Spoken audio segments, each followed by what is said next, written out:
علماء ہند زندہ باد، علماء دیوبند، علماء دیوبند، حضرت مولانا محمد محمود مدنی صاحب، علماء دیوبند، علماء دیوبند زندہ باد۔ سبھی حضرات اپنی اپنی جگہ پر بیٹھ جائیں، حضرت تشریف لے آئے ہیں، اپنی اپنی جگہ بیٹھنے کا ماحول بنائیں، سبھی حضرات بیٹھ جائیں، بھائی اپنی اپنی جگہ سے لے کر کے بیٹھ جائیں، تاخیر بالکل نہ کریں، جو باہر کھڑے ہوئے ہیں وہی باہر سے اندر تشریف لے آئیں۔ حضرت ہمارے درمیان تشریف لا چکے ہیں، سبھی حضرات بیٹھنے کا ماحول بنائے ہوئے کھڑے نہ رہیں۔ نیچے بیٹھ جاؤ، بیٹھ جاؤ بھائی، نیچے کیوں نہیں بیٹھ رہے؟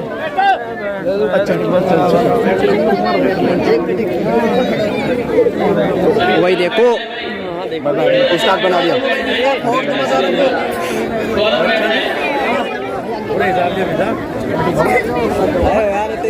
حضرت کا فوراً خطاب ہوگا تو سبھی حضرات بیٹھ جائیں، اپنی اپنی جگہ بیٹھ جائیں بھائی، وہاں گیٹ سے راستہ خالی کر کے اندر تشریف لے آئیں، اندر بیٹھنے کا ماحول بنائیں، جو راستے میں کھڑے ہوئے ہیں راستہ صاف کر کے سبھی حضرات اندر پنڈال میں تشریف لے آئیں۔ اس طریقے سے آپ حضرات کھڑے نہ رہیں چاروں طرف، بلکہ بیٹھنے کا ماحول بنائیں۔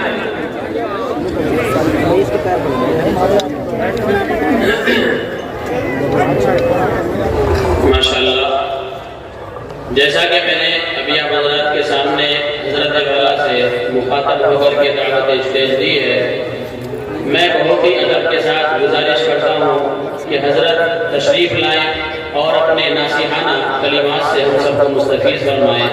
حضرت مولانا سید محمود اسد مدنی صاحب دامت برکاتہم صدر جمعیت علماء ہند ہمارے روبرو۔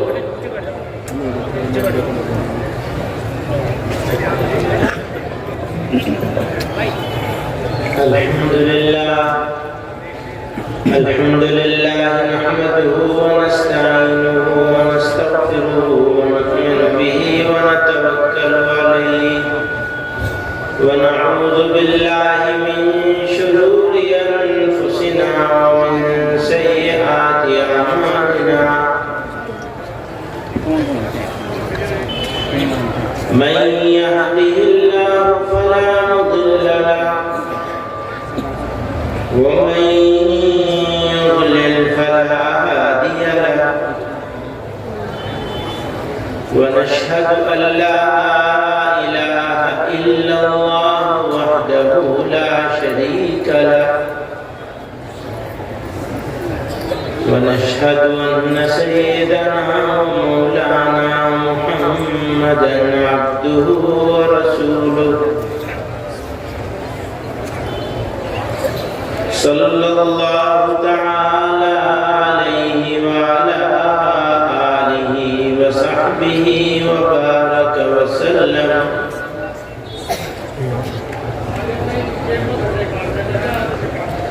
بزرگوں، بھائیوں، طلباء عزیز اور معزز علماء کرام،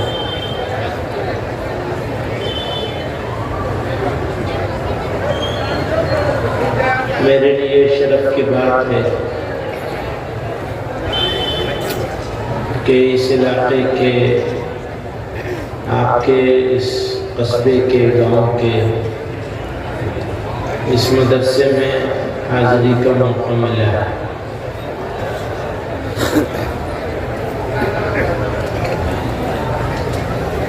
یہاں ہمارا پہلے بھی 2-3 مرتبہ حاضر ہونا ہوا، حاضری ہوئی ہے، اور آپ کے بالکل پڑوس میں ہم لوگوں نے جمعیت علماء ہند کے تحت چلنے والے جمعیت یوتھ کلب کے لیے یوتھ سینٹر بنایا ہے، تو اس کے لیے بھی بارہا آنا ہوا، بلکہ میں یہ کہتا ہوں ان سے مولی صاحب سے کہ اب تو ہم آپ کے پڑوسی ہو گئے۔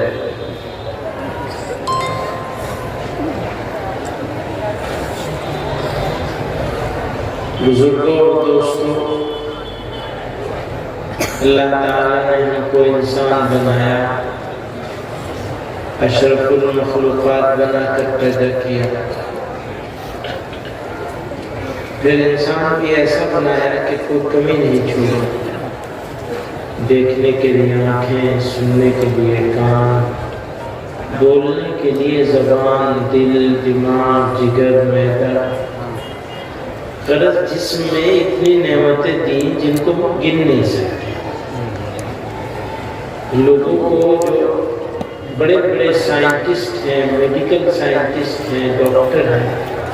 انہیں یہ نہیں معلوم کہ دماغ کیسے کام کرتا ہے،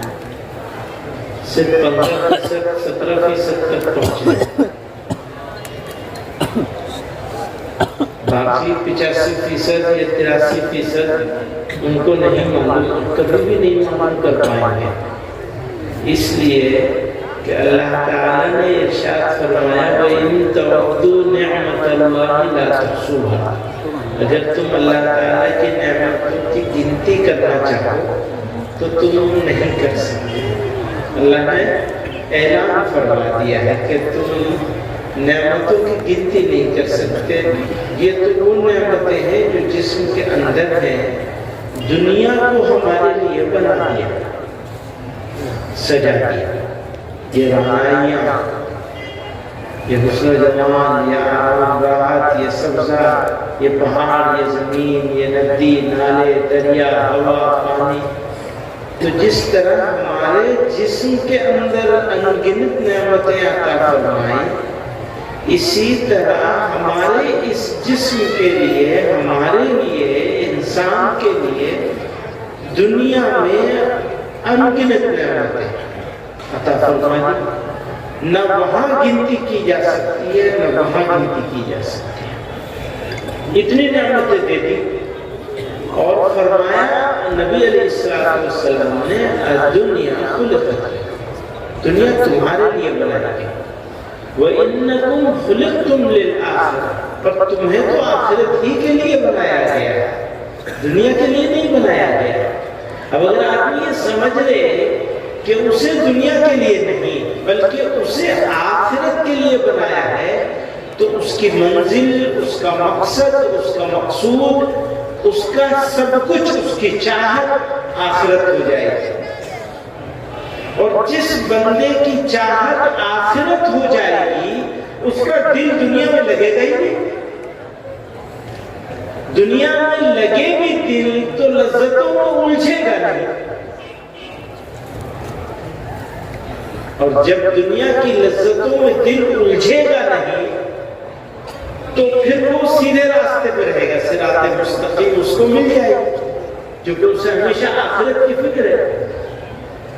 اسے یہ بھی معلوم ہوگا کہ اس کو کیوں پیدا کیا گیا، وَمَا خَلَقْتُ الْجِنَّ وَالْإِنسَ إِلَّا لِيَعْبُدُونَ، تو معلوم ہو جائے گا اسے کہ اس کا آمد کا مقصد کیا ہے، دنیا میں کیوں بھیجا گیا۔ اس کی طرح نہیں، اس نے بابر نے کہا تھا بابر بیش کوش کہ دنیا دوبارہ نہیں، بابر مزے کر لو، دنیا دوبارہ ملنے والی نہیں ہے، لیکن یہ نہیں معلوم کہنے والے کو کہ آخرت میں پہنچنے کے بعد پھر کہیں اور کچھ جانے والا ہے، وہ کبھی ختم نہیں ہوگی زندگی، یہ تو معلوم زندگی ہے، اور یہ زندگی بھی کیا ختم ہوتی ہے، یہ جسم انسان تھوڑا ہی ہے، یہ جسم انسان نہیں ہے، کیوں بھائی ہم بیٹھے آپ کے سامنے اس جسم کے ساتھ، اگر یہ جسم انسان ہوتا تو مرتے ہی فوراً تو نام چھن جاتا ہے، کہتے ہیں میت رکھی ہوئی ہے، یہ نہیں کوئی کہے گا کہ مولانا محمود مدنی آرام کر رہے ہیں، اور نہ کوئی حضرت جی کہے گا، نہ کوئی اتنے نعرے لگوائے گا، نہ یہ ہوگا نہ وہ ہوگا، وہ زندہ باد کہاں ہو گیا، اب تو بیچارہ مردہ باد ہو گیا ہے نا، جسم میں سے جان گئی تو آدمی گیا، تو معلوم یہ آدمی تھا ہی نہیں، یہ تو اب سڑے گا، گلے گا، پھولے گا، پھٹے گا، مٹی میں مل جائے گا، سب سے پہلے نام چھنتا ہے، اور اس کے بعد باقی ساری چیزیں بھی چلی جائیں گی، میت رکھی ہوئی ہے، شور مت مچاؤ، یہاں میت رکھی ہوئی ہے،